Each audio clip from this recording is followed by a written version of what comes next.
السلام علیکم ورحمۃ اللہ وبرکاتہ۔ دوستو، نبی اکرم صلی اللہ علیہ وسلم سے محبت ایمان کا حصہ ہے۔ آپ سے محبت کیے بغیر کوئی آدمی مسلمان نہیں ہو سکتا۔ چنانچہ ایک حدیث کے اندر اللہ کے نبی صلی اللہ علیہ وسلم نے ارشاد فرمایا، لا یؤمن احدکم حتی اکون احب الیہ من والدہ وولدہ والناس اجمعین۔ کوئی آدمی کامل مومن اس وقت تک نہیں ہو سکتا جب تک کہ میں اس کی اولاد، اس کے والد اور دنیا جہاں کی تمام لوگوں کے مقابلے میں محبوب نہ بن جاؤں۔ یہ حدیث ہمیں بتا رہی ہے کہ حضور علیہ الصلوۃ والسلام سے محبت ایمان کا حصہ ہے۔ ایسے ہی نبی اکرم صلی اللہ علیہ وسلم کے اوپر درود بھیجنا، آپ علیہ الصلوۃ والسلام پر صلاۃ و سلام پیش کرنا، یہ بھی ایک بہت بڑا ثواب کا کام ہے۔ آپ علیہ الصلوۃ والسلام کا ذکر کرنا تمام عبادتوں سے بڑھ کر کے ہے۔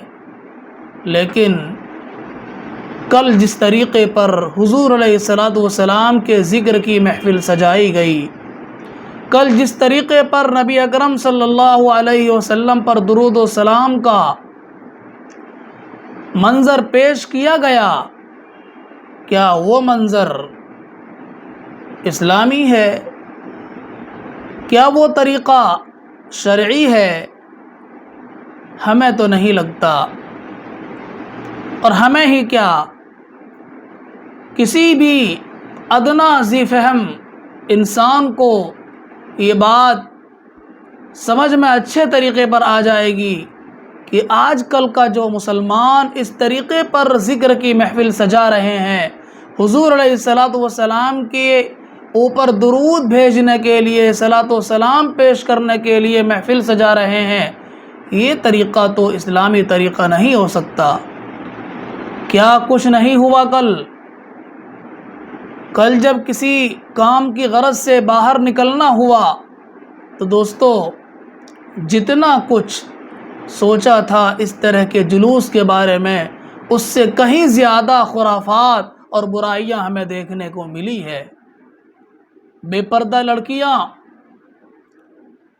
باہر نکل کر اپنے عاشق کے ساتھ اور اپنے بوائے فرینڈ کے ساتھ نہ جانے کیسی کیسی حرکت انجام دے رہے تھے، نہ جانے لوگ کیسی کیسی خرافات انجام دے رہے تھے، نہ جانے نبی سے محبت کے نام پر کیا ہو رہا تھا۔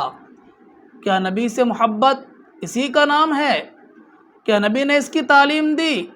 نبی اکرم صلی اللہ علیہ وسلم تو کسی اجنبی عورت کی جانب نظر اٹھا کر دیکھنے سے سختی سے منع کیا کرتے تھے، صحابہ کا یہی طریقہ تھا۔ لیکن آج کل کچھ مسلمان نبی سے محبت کے نام پر کیا کر رہا ہے؟ کیا ہو گیا مسلمانوں کو؟ نبی سے محبت کا جو تقاضا تھا اس کو پس پشت ڈال دیے۔ نبی سے محبت کے نام پر ہونا تو یہ چاہیے تھا کہ آپ علیہ الصلوۃ والسلام کی تعلیمات پر عمل کرتے، گھروں میں بیٹھ کر نبی اکرم صلی اللہ علیہ وسلم کے اوپر درود و سلام کا نذرانہ پیش کرتے، آپ علیہ الصلوۃ والسلام سے محبت کے نام پر غریبوں کی امداد کرتے، صدقہ کرتے، خیر خیرات کرتے۔ لیکن یہ سب کچھ نہیں۔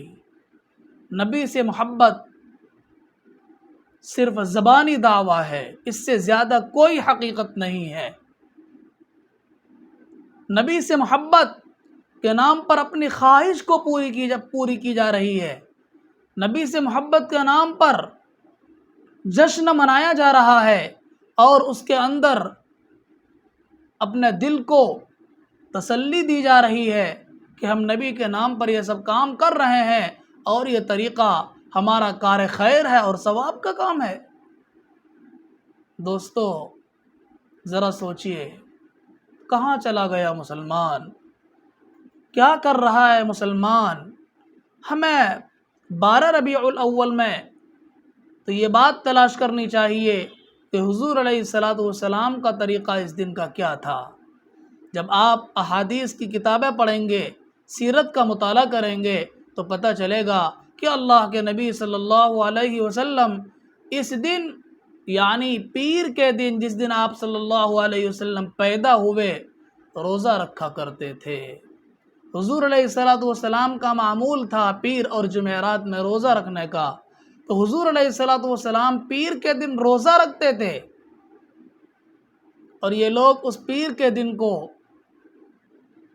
جشن میلاد مناتے ہیں، عید میلاد النبی کے نام سے مناتے ہیں۔ ہر مسلمان یہ جانتا ہے کہ روزے اور عید میں تضاد ہے، آپس میں ٹکراؤ ہے۔ روزہ رکھ کر آدمی عید نہیں منا سکتا، اور عید منا کر آدمی روزہ نہیں رکھ سکتا۔ عید کے دن روزہ رکھنا جائز نہیں ہے۔ پتہ یہ چلا کہ حضور علیہ الصلاۃ والسلام کا جو عمل ہے اس کے خلاف یہ لوگ کام کر رہے ہیں۔ اس لیے ایسے کام سے نہ صرف یہ کہ ہم خود بچیں، بلکہ اگر آپ کے آس پڑوس میں، گلی محلے میں کچھ ایسے لوگ نظر آتے ہیں کہ ان کو اچھے طریقے سے سمجھانا چاہیے، ان کو نبی کا طریقہ یاد دلانا چاہیے، ان کو صحابہ کا طریقہ یاد دلانا چاہیے۔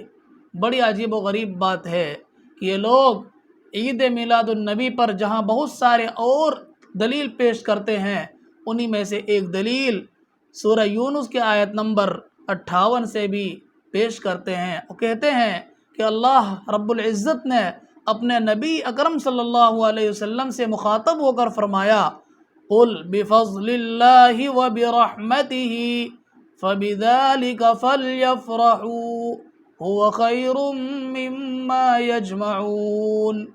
اے پیغمبر، آپ کہیے کہ اللہ تعالیٰ کے فضل اور اس کی رحمت کی وجہ سے ہے، بس ان پر خوش ہونا چاہیے۔ ان لوگوں کو یہ ان تمام چیزوں سے بہتر ہے جس کو یہ لوگ جمع کر رہے ہیں۔ اس آیت سے استدلال کرتے ہوئے یہ حضرات کہتے ہیں کہ دیکھیے، یہاں پر اللہ تعالیٰ نے اپنے فضل اور رحمت پر خوشی منانے کا حکم دیا ہے، اور سب جانتے ہیں کہ اللہ تعالیٰ نے اپنے نبی صلی اللہ علیہ وسلم کو پوری دنیا جہاں والوں کے لیے رحمت بنا کر بھیجا ہے، اور اللہ تعالیٰ نے رحمت پر خوشی منانے کا حکم دیا ہے، تو ہم نبی کی آمد پر، نبی کی ولادت پر خوشی اور جشن کیوں نہ منائیں؟ یہ دلیل ہے ان کی۔ اس سے قطع نظر کہ اس آیت کا پس منظر کیا ہے، کس چیز پر خوشی منانے کا حکم دیا گیا ہے، کس چیز پر خوش ہونے کو کہا گیا ہے، چھوڑیے ان سب چیزوں کو، ان ساری تفصیلات کو پڑھیے، تفسیروں کو پتہ چلے گا۔ یہ مختصراً میں اس کا جواب عرض کرنا چاہتا ہوں ایک سوال کے ذریعے سے کہ ہمیں یہ بتائیے، ایسے لوگ ہمیں یہ بتائیں کہ کیا یہ آیت نبی اکرم صلی اللہ علیہ وسلم پر نازل نہیں ہوئی؟ کیا یہ آیت حضرت ابوبکر صدیق رضی اللہ تعالی عنہ کے سامنے موجود نہیں تھی؟ کیا یہ آیت حضرت عمر رضی اللہ تعالی عنہ کے سامنے موجود نہیں تھی؟ کیا یہ آیت حضرت عثمان غنی رضی اللہ تعالی عنہ کے سامنے موجود نہیں تھی؟ کیا یہ آیت حضرت علی رضی اللہ تعالی عنہ کے سامنے موجود نہیں تھی؟ کیا یہ آیت تمام صحابہ کے سامنے موجود نہیں تھی؟ تھی، واقعتاً تھی۔ اس کے باوجود بھی کسی نے حضور علیہ الصلاۃ والسلام کی ولادت کے موقع پر اس طرح کا جشن نہیں منایا، اس طرح کے جلوس نہیں نکالے، تو پھر یہ لوگ کہاں سے آ گئے؟